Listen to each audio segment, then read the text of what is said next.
I'm a chef on a hunting ranch and I have a lot of prep work to get out of the way before our clients arrive and it's time to serve dinner. I fed my starters, wrote out my prep list, and tossed out these apples for the deer because they were starting to go bad. The first thing I started on was browning my butter. I was doing some brown butter sugar cookies for dessert, so I knocked that out. While that was cooling, I checked on my starters to make sure those were coming along nicely and then started mixing up all of my dry ingredients for my sugar cookies. Or wet ingredients, sorry. I'm about to do the dry ingredients. Also, I'm wanting to try out some new vanilla bean paste. If you guys have any suggestions, please let me know. 99% of the time I'm shopping at H-E-B's, so my only options are Cook's or Nielsen Massey, which I love Nielsen Massey, but I want to make sure I'm not missing out on any good brands. So if you guys have any suggestions, let me know. And as you can tell by the look on my face, this is my favorite part of my job. I covered those in some plastic wrap and stuck those in the fridge. They were nice and cool when I was ready to bake them after dinner. I had made me and the people I work with biscuits and gravy this morning, and I made some extras so I would have them ready for me in 2 days when I needed them for our customers. So I just let those flash freeze before I stuck them in a Ziploc, and they'll live in the freezer until I'm ready to use them. For my second dessert, I was serving apple pie and homemade maple and vanilla bean ice cream. I also tried switching up my recipe for my ice cream, and I really liked it. It's way less sugar.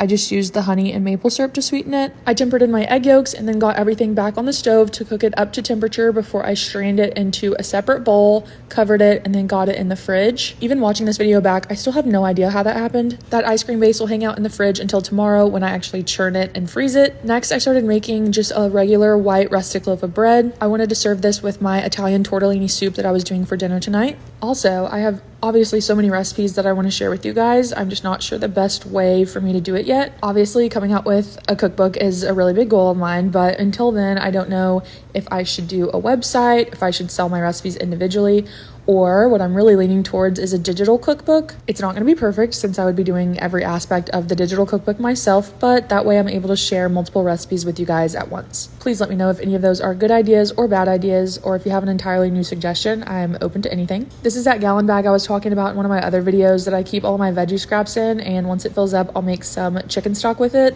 It's just a good, easy way to use up all those veggie scraps. I know there are hundreds of videos on how to make your own stock, but if you guys would like a video on that, please let me know. I would be happy to share that with you guys. My onion, celery, and carrots were going into my soup later for dinner, so I got those packed away. And to finish up, one of the last things on my list was blueberry and banana muffins, so I got those out of the way. These are just nice to keep on hand in case they need a little snack throughout the day or a bite to eat before they go hunt in the morning. Now you're going to show us how you clean the kitchen.